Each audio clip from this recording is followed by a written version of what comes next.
Oke. Sorry Bu, lu banget tiba-tiba ada perubahan-perubahan. Nggak apa-apa, nggak apa-apa. Dan Rami, makanya minggir dulu ini Bro. Nggak apa-apa, karena demi liga kita kan, lu Ya, lagi siap. kerja kan ya. Jadi, Oke. waduh, thank you banget nih. Gimana? Capek pasti lu ya?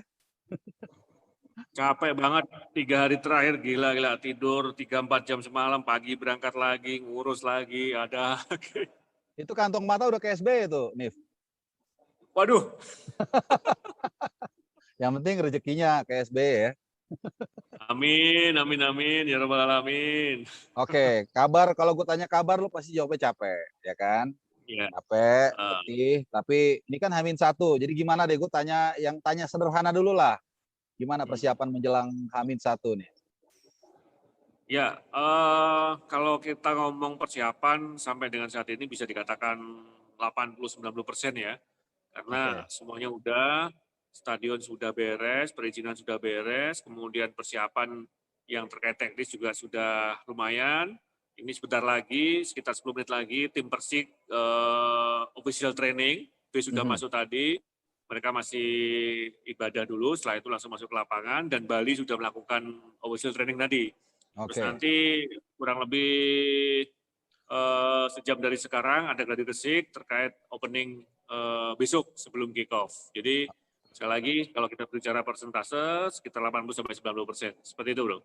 Oke, sekarang sebelum kita lanjut lagi ke pertanyaan yang lebih serius, ini buat teman-teman di channel YouTube supaya tahu dulu nih, beliau ini tugasnya adalah yang paling mondar-mandir lah. Gue nggak usah detailin, tapi mondar-mandir ke sana, ke sini, ke atas, ke bawah ya kan, Pak Hanif ya, ke kiri, ke Iya, kanan. ya. Nah, jadi lu jelasin sedikit mungkin Pak Hanif, apa job desk lu apa supaya teman-teman juga paham bahwa di balik Liga Indonesia yang akan segera bergulir ini ada peran orang-orang yang mungkin nggak kelihatan di depan tapi perannya besar gitu supaya teman-teman tahu sedikit aja. Ya, ya buat teman-teman semua pemirsa setia, alhamdulillah saya dipercaya untuk mengurusi kompetisi profesional di bagian media and PR manager. Jadi saya berhubungan dengan publik, supporter juga, teman-teman juga, tapi yang paling utama dengan teman-teman media. Jadi updating segala sesuatu yang terkait perkembangan kompetisi, teknis maupun teknis, selalu saya sampaikan kepada teman-teman media dan juga publik. Seperti itu, Bro. Oke, nah sekarang gue kemarin udah sempat lihat videonya nih, Mas Bro, di DP, Ya. di apa Depdagri ya, dan di situ gue gimana? Gue aja nggak apa-apa ya? Ya, kapal aja. Oke, sip.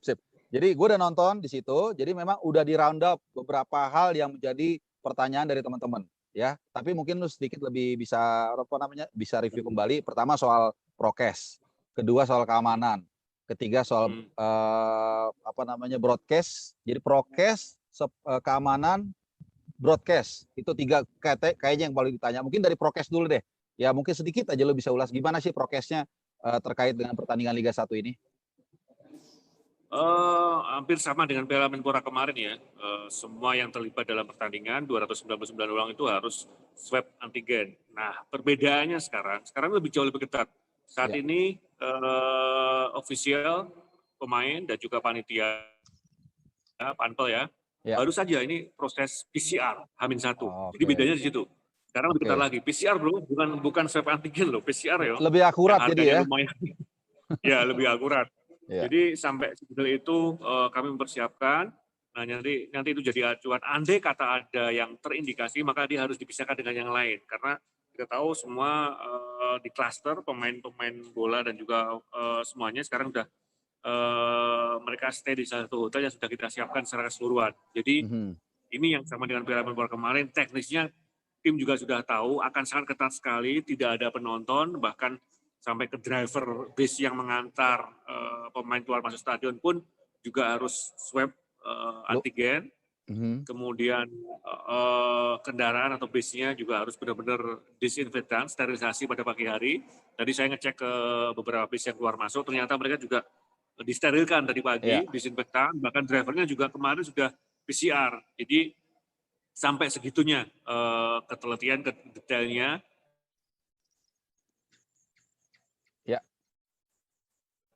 Wah, ini agak sedikit terputus nampaknya. Waduh, mungkin sinyalnya. Ya, kita coba. Ya, halo, Bro Hanif. Halo. Ya, ini maaf nih agak sedikit terputus. Sinyalnya mungkin agak ya.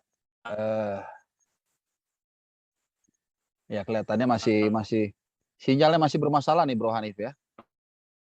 Mudah-mudahan bisa normal lagi kita Iya, masih bermasalah sedikit. Coba. Halo? Halo, terhadap prokes yang sudah di Dia halo? Halo ya? Oke. Sorry, tadi agak sedikit keputus ya, Bro. Oke, sebentar ya. Ini suaranya masih ketutup kayaknya, Bro Hanif. Apa mic-nya mesti diinin dulu kali di dulu. Oke, ya. Oke, jadi tadi udah gua review sedikit lagi ya, maaf agak keputus. Jadi tadi ada kalau nggak salah ada 290 orang yang terlibat dalam pertandingan itu, termasuk drivernya, termasuk mungkin kitman-nya juga kali ya, harus di PCR H-1. Semua harus mendapatkan PCR H-1. Wajib ikut dan hasilnya harus negatif ketika masuk ke stadion. Kalau positif nggak boleh ya? Boleh. Dan kalau ada terindikasi katakanlah suhu tubuh di atas 37,5, maka dia akan terisolir. Dia akan disediakan ruangan khusus, kemudian tidak diperkenakan masuk ke stadion. Itu sudah ada dari awal. Jadi tes suhu tubuh meskipun sudah PCR H-1, ketika masuk pertandingan dalam hari H pun di screening lagi. Seperti itu. Ya, oke. Nah, ini kan ada 3 pertandingan awal nih, ya kan? Yang akan sementara dijalankan lah ke depannya. Nah, benar nggak sih katanya ini semacam testing water? Artinya kalau teman-teman yang di operator ini atau semua yang terlibat ini bisa menyelenggarakan ini dengan mulus, dengan baik, maka ini akan lebih mudah ke depannya. Benar nggak sih begitu katanya? 3 laga ini lebih ke arahan ya. Arahan bagaimana menerapkan prokes yang benar, ketat, sesuai dengan apa dengan pemerintah ya. Jadi itu nanti yang pengalaman yang berbeda ini nanti akan ditransfer pada pertandingan berikutnya. Ini memang sangat ketat sekali. Dulu banyak yang dalam tanda petik komplain ya, di mana disiplinnya penerapan prokes di Piala Menpora. Nah kali ini lebih ketat lagi. Nah itu yang harus benar-benar mencoba disosialisasikan kepada semuanya. Jadi panpel pun harus dalam standar yang sama, tidak boleh berbeda. Apalagi terkait semua yang terlibat dalam pertandingan dalam hal ini adalah pemain dan ofisial akan lebih ketat dibandingkan sebelumnya. Seperti itu.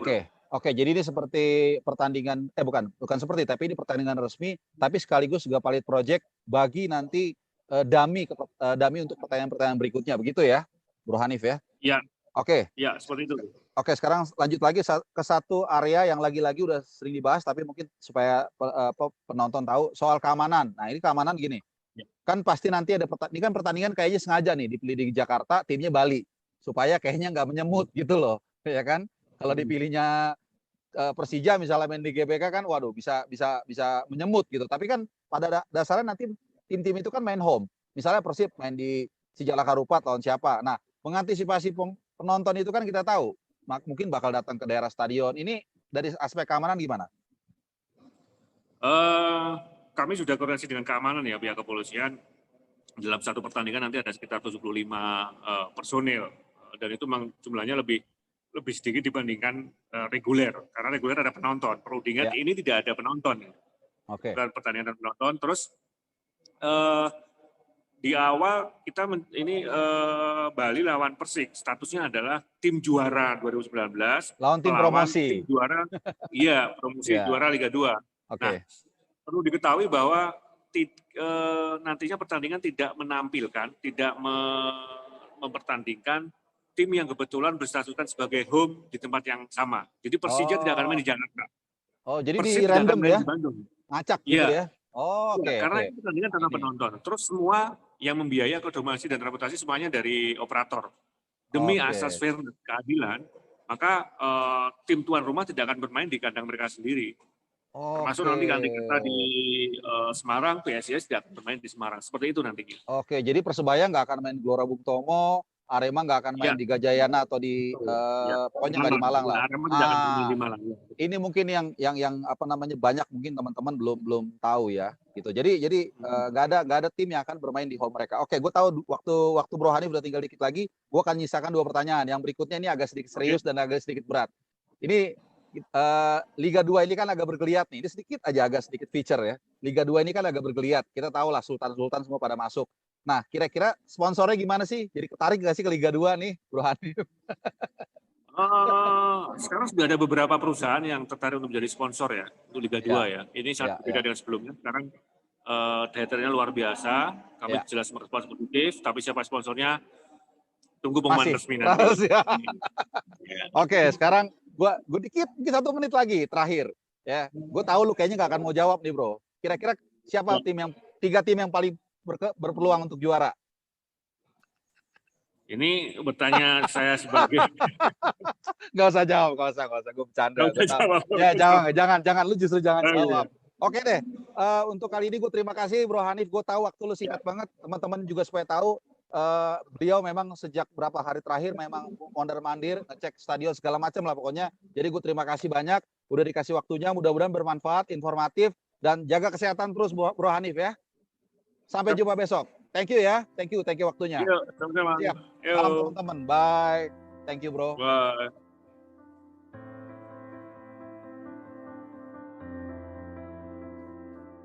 Ya, itu tadi wawancara gua. Oke, ini agak sedikit udah mulai malam ya, jadi udah agak kurang bagus gambarnya. Nah, gua nggak tahu nanti ini gua record apa enggak di bagian closing ini. Yang jelas tadi lu udah nonton tadi bagaimana interview gua dengan ada Bro Hanif ya, Bro Hanif Marjuni ini dari operator PT LIB, teman gue juga, luar biasa dedikasinya. Gue tahu banget bagaimana dia menjadi ujung tombak ya dalam persiapan bergulirnya Liga 1 di era pandemik. Ini adalah liga yang sangat bersejarah dan tentunya juga tadi teman kita Bro Hanif itu menjadi bagian dari akan bergulirnya Liga 1 yang rencananya akan dimulai hari Jumat ya, hari Jumat yang mempertemukan tim juara Liga 1 terakhir, Bali United menghadapi tim promosi yang juga juara Liga 2 musim sebelumnya, yaitu Persik Kediri. Nah, jadi 3 pertandingan ini, 3 pertandingan awal yaitu Bali United lawan Persib, kemudian Persipura lawan Persita, dan kebulan juga akan gue bawakan di UCTV, dan juga Bayangkara FC menghadapi Persiraja Banda Aceh. Ini adalah 3 pertandingan yang tadi dikatakan Bro Hanif sebagai pertandingan resmi juga, tapi sekaligus juga sebagai pilot project atau dummy bagi bagaimana menyelenggarakan pertandingan Liga 1 ke depannya. Dan mudah-mudahan lancar sampai dengan akhir musim, tidak ada masalah. Dan juga kita berharap COVID ini bisa kita lewati dengan baik dan kita bisa terhibur dengan bergulirnya Liga 1. So, itu tadi wawancara gue dengan Bro Hanif. Terima kasih sekali lagi Bro atas waktunya dan sukses terus di Indonesia Liga 1. Ciao.